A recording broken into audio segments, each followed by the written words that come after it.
March Madness started for the rest of the world this week, but it has been madness for me buying used golf clubs and selling them on eBay for a profit all month, and you are not going to believe some of the clubs that I found this week to sell on eBay. Monday started out where we left off last week. I sold two huge items over the weekend, a Lab broomstick putter and a Ping G20 Bubba Watson pink driver. I made about $100 each on these transactions, and I was really excited to go out there and source for a brand new week, and I found some really awesome stuff. With that being said, that was the only hot thing about my Monday. I headed into this Golf Galaxy first thing after work to see if I could find any used clubs that were traded in over the weekend. Coincidentally, this is also the Golf Galaxy that Good films a lot of their indoor content in. I was really sad when I went through every single club in this store. I could not find anything that I could pull the trigger on, and I think that's a valuable lesson, is that even though you are spending all of this time and effort trying to source clubs to sell on eBay, they're not always going to be there, so you have to come back and keep trying, and I didn't want to invest something in that I knew there wasn't any profit margin for me. The mental fortitude that I had not to buy any new golf polos when the new drops just happened to was also a point of success for me on Monday. Monday night, I sold another golf club. It was this Miura 50-degree wedge. I was into this wedge for $135.30, and it has been sitting in my inventory for 8 months. I sold it for $227, which brings me a net profit of $40.63.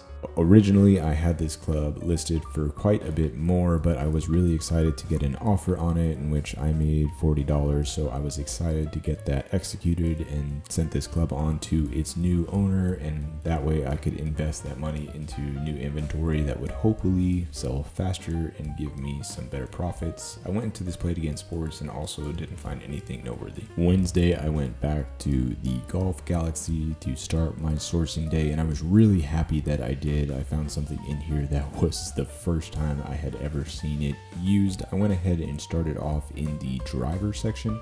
The first club that I picked up was the Strixon ZX5 Mark II, but there was absolutely no room for margin there. That was actually a demo club, a really good deal for someone else, but not a good deal for me to flip on eBay. And that was the same situation on this TS2, not enough margin for me to target this club as something that I would pick up in order to flip.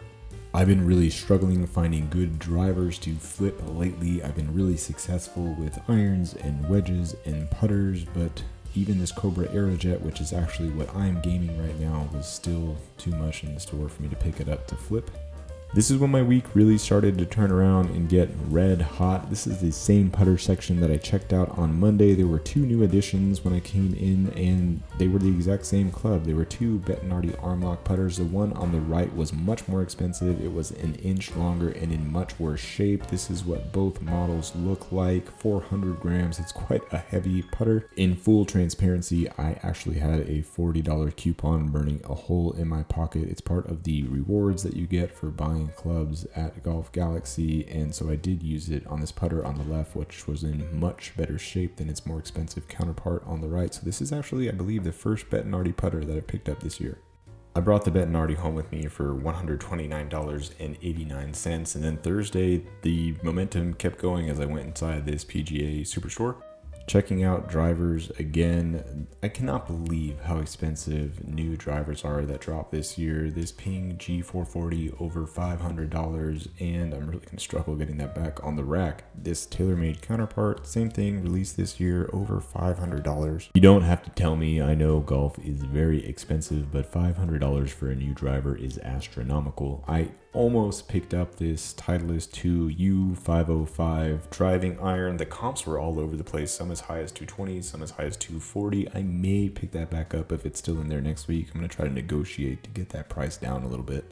I have been finding a ton of driving irons or utility irons, and they generally sell quite fast. I think people that can't get off the tee very easily with a driver end up gravitating towards the driving irons more. PXG wedges are also very valuable if you can find the Sugar Daddy models. This one was priced right at where it was supposed to be and was absolutely hammered, so I did decide to pass on that club as well.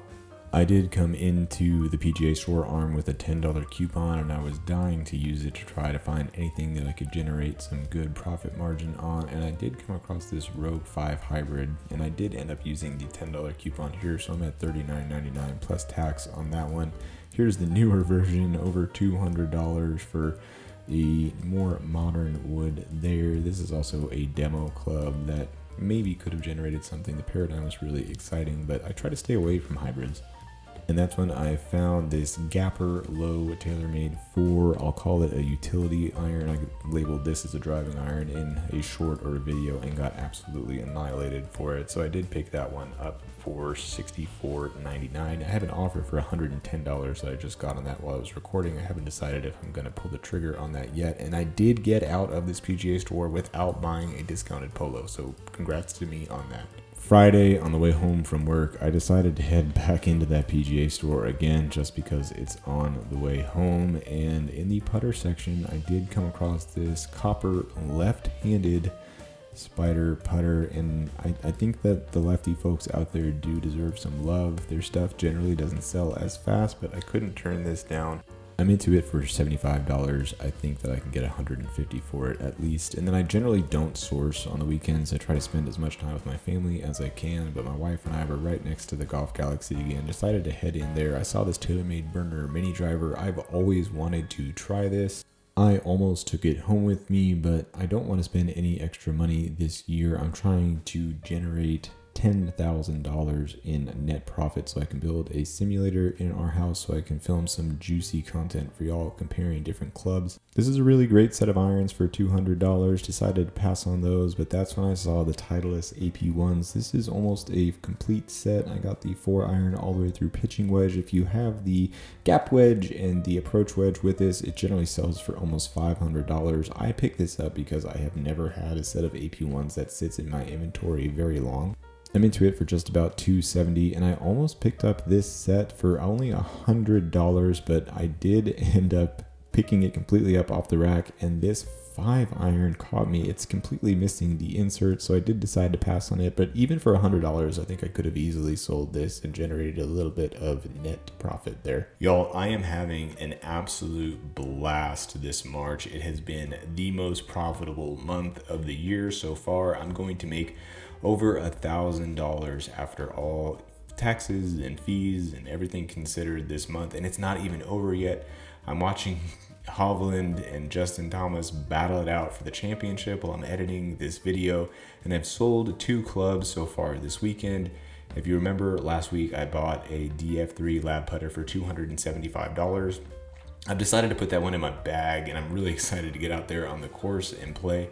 So I went ahead and listed my Lab Mez Max putter, and I can't remember what I bought it for, so I'm gonna have to eat that as pure profit. I think it's really important if you are a reseller to make sure that whatever you buy, you are documenting what you buy it for, in case you do decide to sell it, even if you think you're going to keep it for a while, so that way you can keep your accounting airtight. I also sold a Mizuno, I'm gonna call it a hybrid. It's probably more of a utility iron.